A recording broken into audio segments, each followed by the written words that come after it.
नमस्कार। आज हम एक बहुत ही खास हिंदी उपन्यास धम्मवीर भारती के गुनाहों का देवता पर गहराई से बात करने वाले हैं। जी हाँ, ये उपन्यास तो जैसे हिंदी साहित्य का एक मील का पत्थर है। बिल्कुल, हमारे पास जो जानकारी है वो इसकी कहानी, इसके किरदारों और इसके जो मूल विचार हैं उन पर रोशनी डालती है। और हमारा इरादा यही है कि सामर प्रेम कहानी की जो भावनात्मक परतें हैं और उस समय की जो सामाजिक उलझनें थी, उन्हें थोड़ा समझ सकें। सही कहा। ये एक ऐसे प्यार की कहानी है जो कहा नहीं गया पर महसूस बहुत गहराई से किया गया, पवित्र भी माना गया। तो चलिए शुरू करते हैं। शुरुआत किरदारों से करते हैं, क्योंकि वही तो कहानी की जान है। हाँ बिल्कुल।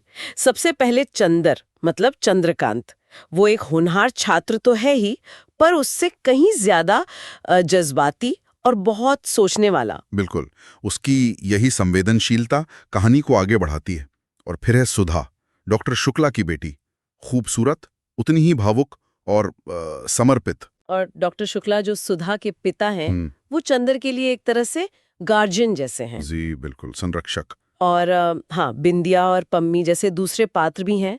वो कहानी में और भी इमोशनल रंग भरते हैं। तो कहानी शुरू होती है बनारस में, डॉक्टर शुक्ला के घर पर। चंदर वहीं पढ़ रहा है। हाँ, और वहीं चंदर और सुधा की दोस्ती होती है।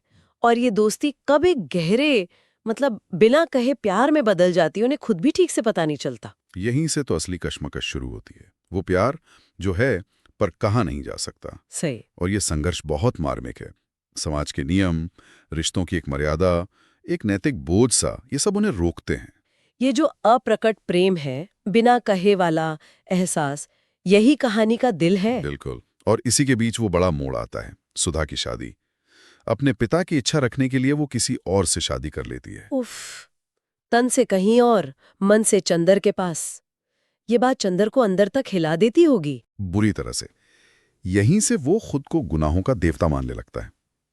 जानकारी यही बताती है कि ये सिर्फ प्यार खोने का दुख नहीं है। अच्छा। हाँ, ये एक गहरा अपराध बोध है। उसे लगता है उसने प्यार किया, पर निभाया नहीं, कहा नहीं।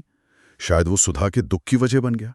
वो खुद को सवालों में घिरा पाता है। और सुधा, उसका अपना संघर्ष चलता रहता होगा शादी के बाद। बिल्कुल, दोनों ही अपने अपने मोर्चों पर जूझते रहते हैं। प्यार, फर्ज, समाज की उम्मीदें। यहीं से वो बड़े विषय उभरते हैं जिन पर आज भी लोग बात करते हैं। जैसे कि पहला तो यही अप्रकट प्रेम, और दूसरा त्याग, आत्मसंयम। क्या ये वाकई प्यार की पवित्रता थी, या समाज के डर से भावनाओं को न कह पाने की मजबूरी थी? इसे किरदारों ने त्याग का नाम दे दिया। ये तो बहुत गहरा सवाल है। और फिर वो नैतिकता बनाम भावना का टकराव। समाज क्या चाहता है, दिल क्या चाहता है। हाँ, वो खींचतान तो साफ दिखती है।